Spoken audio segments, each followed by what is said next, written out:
आला हजरत मलफूजात शरीफ के हिस्से अव्वल में पेज नंबर 93 पर ये मलफूजात शरीफ जो आला हजरत के मलफूजात हैं उसमें ये वाकया खुद आला हजरत ने बयान किया है। इधर देखिए, दो बुजुर्ग थे, दोनों में बड़ी गहरी दोस्ती थी। एक दरिया इस पार रहते और दूसरे उस पार रहते। इस पार वाले बुजुर्ग ने खीर बनाई। क्या बनाई जल्दी बोलो। एक दफा बहुत शानदार खीर बनवाई और बनवाने के बाद अपने मुरीद को बुलाया, कहा इधर आओ, दरिया उस पार जाओ, एक मेरा दोस्त मिलेगा, उसे मेरा सलाम कहना और उनसे कहना कि आपके दोस्त ने आपके लिए खीर तोहफे में पेश किया है। गौर से सुनिए। तो मुरीद ने क्या कहा सुनिए, मुरीद बड़ा चालाक था, सुनिए। मुरीद कहने लगा, हुजूर आपका हुक्म सर आंखों पर। क्या कहा, जोर से बोलो, आपका हुक्म सर आंखों पर, लेकिन दरिया कैसे पार करूंगा। न कश्ती है न मल्ला है, न कश्ती है न मल्ला है, बरसात का मौसम है, पानी भरा हुआ है, न कश्ती है न मल्ला है, आपका हुक्म सर आंखों पर, मगर दरिया कैसे पार करूंगा। तो अल्लाह वाले ने कहा, ऐ बेटा सुन लो, जब दरिया के किनारे जाना तो दरिया से इतना कहना, ऐ दरिया मुझे उस आदमी ने भेजा है जो आज तक अपनी बीवी से मुलाकात नहीं किया है। क्या कहा, जैसे खीर लेकर दरिया के पास जाना तो दरिया से कहना, ऐ दरिया मुझे उस आदमी ने भेजा है जो आज तक अपनी बीवी से मुलाकात नहीं किया है। जैसे तुम इतना कहोगे तो दरिया का पानी तुमको रास्ता दे देगा। ये आदमी जैसे सुना, गौर से सुनिए, यह आदमी जैसे सुना तो परेशान, का या अल्लाह हजरत के पास कई कई बच्चे हैं, साहिबे औलाद हैं और इस तरह की बात कर रहे हैं, बात समझ में नहीं आई। मगर अल्लाह वाले का हुक्म था, दरिया के किनारे पहुंच गए। गए दरिया, मुझे उस आदमी ने भेजा है जो आज तक बीवी से मुलाकात नहीं किया, उनका हुक्म है कि रास्ता दे दे। जैसे इतना कहा, दरिया का पानी रास्ता देता है, ये उस पार पहुंचे। जल्दी जल्दी सुनिए, 2 मिनट में ध्यान से सुनिए। जैसे ये उस पार पहुंचे तो देखते क्या है, एक बुजुर्ग है जो सर झुकाकर कंबल ओढ़े बैठे हुए हैं। जैसे ये करीब पहुंचेगा, अस्सलाम वालेकुम, उन्होंने कहा वालेकुम सलाम, तुम कौन हो, कहां से आए हो, क्या बात है। जैसे ये नौजवान सुना घबराया, कहा सरकार मैं ऐसे नहीं आया हूं, आपके दोस्त ने आपको सलाम कहा है और आपके लिए खीर बनाकर पेश किया है। कहा अच्छा, मेरे दोस्त ने मेरे लिए खीर बनाकर पेश किया है, तो लाओ देखता हूं मेरे दोस्त की खीर कैसी है। गौर से सुनिए, हाथ धोया, बिस्मिल्लाह किया और खीर खाने लगे। जब खीर खा चुके तो जो खीर लेकर गया था वो कहता, हजरत इजाजत दीजिए ताकि मैं अपने घर को लौटूं, कहीं शाम ना हो जाए। तो हजरत ने मुस्कुराया और कहा, जाओ, इजाजत है, इजाजत है, जाओ, तुमको कौन रोक रहा है। जैसे इजाजत का नाम सुना वो जवान रोने लगा, कहा सरकार मैं तो फंस गया, सरकार मैं तो फंस गया, उधर से तो आ गया लेकिन इधर से जाऊं कैसे। कहा उधर से कैसे आया था, कहा उधर से इस तरह से आया था, हजरत ने मुझसे कहा था दरिया से कहना कि मुझे उस आदमी ने भेजा है जो आज तक बीवी से मुलाकात नहीं किया है। जैसे मैंने इतना कहा, बीच से पानी छट गया, रास्ता बन गया, मैं इस पार आ गया। अब ये हजरत बहुत तेज मुस्कुराए। कौन, हजरत, ये इस पार वाले। अब सुनिए हजरत ने क्या कहा, इधर देखिए, ध्यान से सुनिए।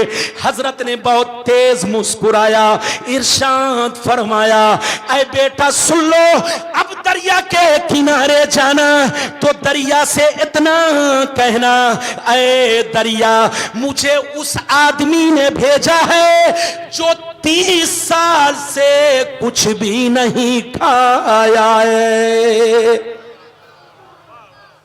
क्या कहा, 30 साल से कुछ भी नहीं खाया। ये आदमी सुना तो आसमान की तरफ देखने लगा, कहा या अल्लाह पहले वाले हजरत की बात तो कुछ मानने की है, और ये दूसरे वाले जो हजरत ने कहा, ये मेरे सामने खीर खाया और कह रहे 30 बरस से कुछ नहीं खाया। आखिर मामला क्या है? बात तो समझ में नहीं आई, मगर अल्लाह वाले का हुक्म था। इधर देखिए, दरिया के किनारे पहुंच गए। कहा, ए दरिया, मुझे उस आदमी ने भेजा है जो 30 साल से कुछ नहीं खाया है, उनका हुक्म है कि रास्ता दे दे। जैसे इतना कहा, दरिया बीच से बोलो रास्ता देता है, ये इस पार आया। जैसे इस पार आया तो देखता है वही बुजुर्ग सामने खड़े हैं, मुस्कुरा रहे हैं। जैसे ये करीब पहुंचे, कहा अस्सलाम वालेकुम। उन्होंने कहा वालेकुम अस्सलाम। बेटा क्यों परेशान हो? कहा सरकार, परेशान करने वाली बात तो है, आपकी शादी हो गई है, आप साहिब औलाद है। आपने फरमाया आज तक बीवी से मुलाकात नहीं किया। उन्होंने मेरे सामने खीर खाई और कह रहे 30 बरस से कुछ नहीं खाया। ये परेशान करने वाली बात नहीं है तो क्या है? तो हजरत ने कहा बेटा, ये परेशान करने वाली बात नहीं है, बल्कि आंखों से पर्दा हटाने वाली बात है, जिंदगी में इनकलाब पैदा करने वाली बात है। ऐ बेटा, कान खोलकर सुन ले, ना तो मैंने आज तक कोई काम नफ्स के कहने पर किया है, न उसने आज तक कोई काम नफ्स के कहने पर किया है। ऐ बेटा, जो नफ्स का गुलाम बन जाता है वो हर काम नफ्स के लिए करता है, और जो अल्लाह का गुलाम बन जाता है वो हर काम अल्लाह के लिए करता है। ऐ बेटा सुन ले, मुझको शादी की जरूरत नहीं थी, मुझको बच्चे की जरूरत नहीं थी, मुझको बीवी की जरूरत नहीं थी, मगर ये काम मैंने इसलिए किया ताकि मुस्तफा की सुन्नत अदा हो जाए। और उसको खीर खाने की जरूरत नहीं थी, लेकिन थोड़ी सी खीर इसलिए खा ली ताकि बदन में कुछ ताकत आ जाए और हम जम के अल्लाह की इबादत करें, अल्लाह को सजदा करें। तो ऐ बेटा, उनकी जिंदगी भी अल्लाह के लिए और मेरी जिंदगी भी अल्लाह के लिए। बस कुरान की आयत सुनिए, तकरीर खत्म। कुरान कहता है कुल इन्ना सलाती व नुसुकी व महयाया व ममाती लिल्लाहि रब्बिल आलमीन। अल्लाह फरमाता है, ऐ रसूल, आप अपने गुलामों से कह दीजिए, आप अपने गुलामों से कह दीजिए, ऐ मेरे गुलामों, मेरी नमाज अल्लाह के लिए, मेरी कुर्बानी अल्लाह के लिए, मेरी जिंदगी अल्लाह के लिए, मेरा मरना अल्लाह के लिए। ऐ मेरे गुलामों, जब तुम लोग भी नमाज पढ़ो, रोजे रखो, कोई भी नेक काम करो, तो दिखावे के लिए नहीं, मतलब के लिए नहीं, शोबाजी के लिए नहीं, बल्कि नमाज पढ़ो, अल्लाह की मोहब्बत में पढ़ो, रोजा रखो, अल्लाह के खौफ से रखो, हज रखो, हज करो, अल्लाह की मोहब्बत में करो, मदीना जाओ, नबी की मोहब्बत में जाओ।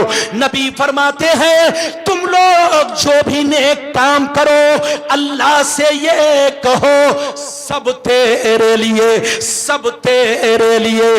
जब कोई बंदा कहता है सब तेरे लिए, तो रब कहता है तू है मेरे लिए।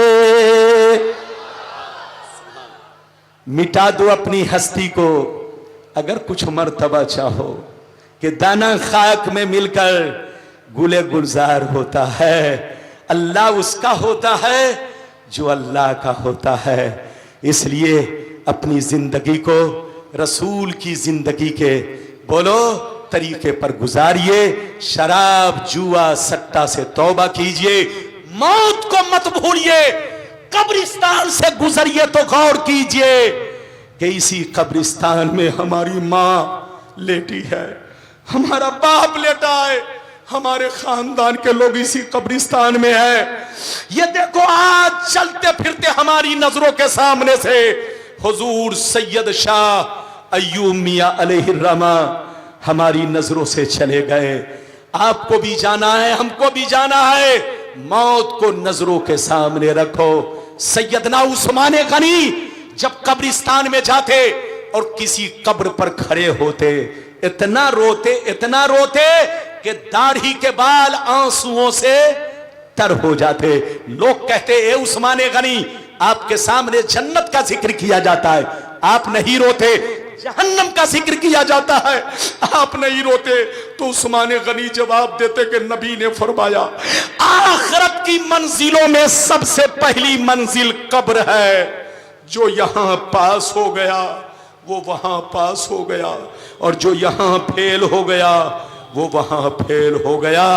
ऐ मुसलमान, आज भी हो जो बराहीन सा ईमा पैदा कर सकती है, अंदाज़े गुलिस्ता पैदा।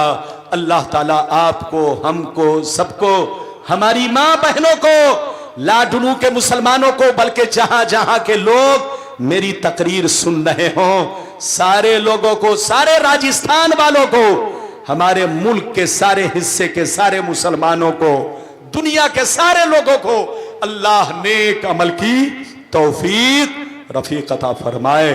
अल्लाह ताला आपको, हमको, सबको बोलो ईमान पर कायम रखे जब तक दुनिया